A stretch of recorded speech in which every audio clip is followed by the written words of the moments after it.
조갑제TV 시청자 여러분 안녕하십니까. 저는 조갑제닷컴의 조셉별입니다. 2023년 9월 21일 저녁 6시를 가리키고 있습니다. 이재명 대표에 대한 체포 동의안이 가결되는 순간 정말 야호 소리를 질렀습니다. 자, 제적 의원 295명 중에 찬성이 149, 반대가 136명이었습니다. 기권 6명, 무효 4명이었는데 무려 민주당에서 30명 가까이 이탈표가 나왔습니다. 자, 이거 누굴 탓할 것도 없고 이재명 스스로가 만든 역풍이었습니다. 자, 어제 페이스북에 올린 부결 호소 글이 결정적이었죠. 자, 어제 제가 방송을 할 때에도 이 글 때문에 역풍이 불 것 같다. 그래서 가결이 될 수도 있겠다라고 예상을 했었는데 예상대로 된 것 같습니다. 자, 어제 자신의 한 말을 뒤집고 불체포 특권을 포기하겠다라는 그 입장을 뒤집고 부결시켜달라라는 글을 정말 구구절절 길게도 SNS에 올렸습니다. 이 글 하나가 정말 모든 것을 망쳐버린 것이죠. 그동안 20일 넘게 해왔던 방탄단식에 이은 병상단식도 결국 허무하게 만든 게 이재명 본인 스스로가 만든 이런 결과입니다. 자, 어제 그 페이스북 글을 통해서 정말 이건 우주 최강 뻔뻔함 아니냐 이런 비판이 쏟아졌는데 이게 민주당 의원들에게 정말 결정적인 영향을 미친 것으로 보입니다. 아니, 어떻게 사람이 이럴 수가 있느냐.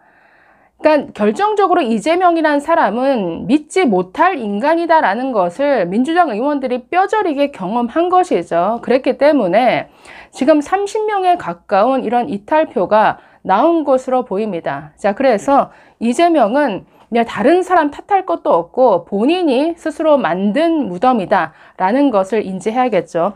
자, 지금 뭐 여의도에 모여있던 개딸들 아주 난리가 났습니다. 지금 여기저기에서 아주 뭐 오열과 비명에 이어서 아주 폭력 행위로까지 이어지고 있는데 그래서 지금 몇 명, 한 사람이 잡혀간 사람도 있고 지금 국회의사당역 그 지하철역에서는 그 철창문을 뜯으려고 시도하다가 경찰에 의해서 제지를 당하기도 하고 아주 곳곳에서 뭔가 폭력적인 양상이 빚어지고 있다라고 합니다. 자, 이번 체포동의안 가결로 인해서 이제 정상적인 일정대로 하면은 다음 주 25일에 영장실질 심사를 받으러 가야 되는데, 네, 이번에도 이재명 그냥 가진 않겠죠.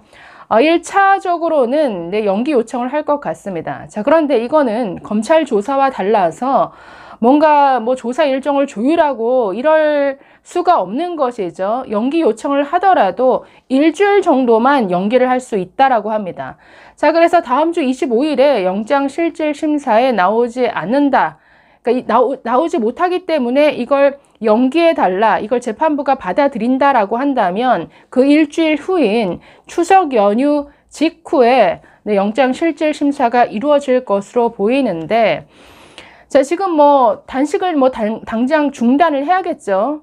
뭐 이게 지금까지 단식을 제대로 했는지 여부도 사실은 참 의심스럽습니다만은 중단하고 어쨌든 추석이 지나고 나서는 본인이 영장실질심사에 출석을 해야 유리를 하겠죠. 물론 출석을 하지 않아도 변호인이 가서 설명을 하고 심사를 받을 수는 있습니다만은 피의자 입장에서는 참석하는 게 훨씬 유리하죠. 자, 이번에 구속영장 청구된 그 혐의는 제3자 뇌물, 그 다음 외국환 거래법 위반이죠. 저는 여기서 국가보안법 위반이 빠진 게 상당히 아쉽습니다. 자, 이외에도 백현동과 관련해서 뭐 배임죄, 그리고 위증교사 등등인데, 자, 지금 뭐 다 합치면 거의 무기징역이 나와야 되는 이런 사안이라는 거죠. 자, 오늘 한동훈 법무부 장관이 국회에 나와서 그 체포 동의 요청 이유를 설명을 했습니다. 중간중간 정말 이 국회 민주당 의원들이 고성을 지르는데 맨 앞에 있던 양이원영 의원 그리고 김남국 의원 등등이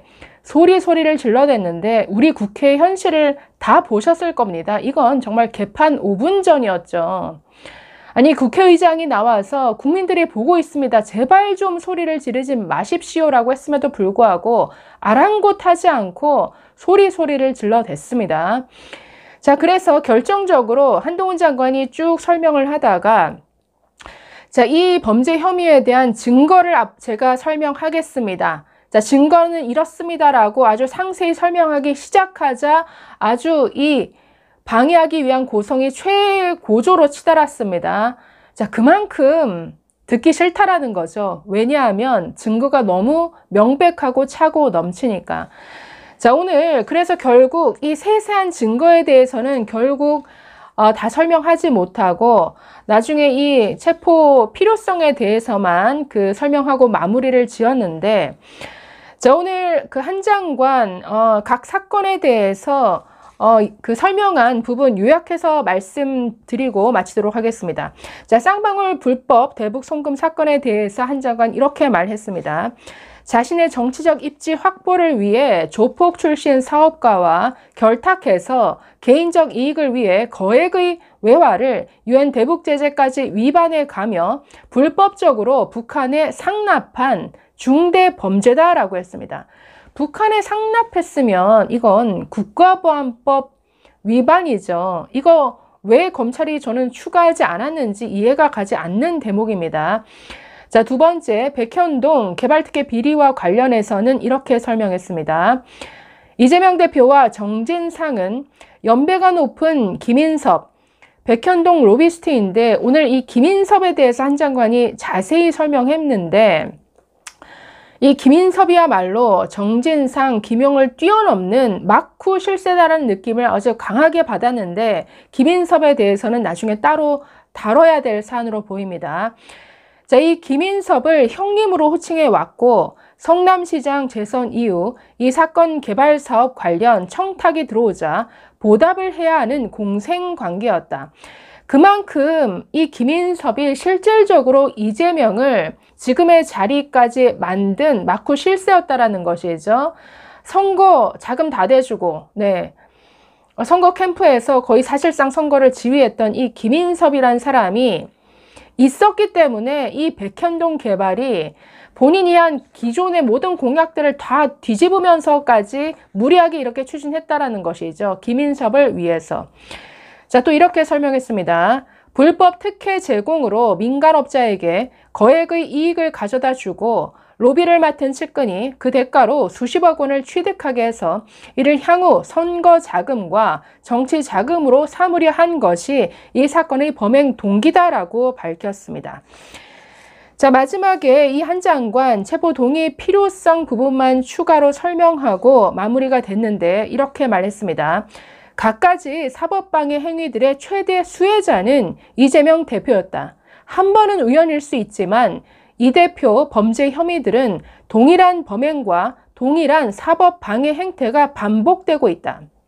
국민들께서 이 의원과 관련된 각종 사건에서 이렇게 민주법치 국가에서 상상하기 어려운 초유의 방식으로 증거가 인멸, 조작되는 상황을 실시간으로 목격했다.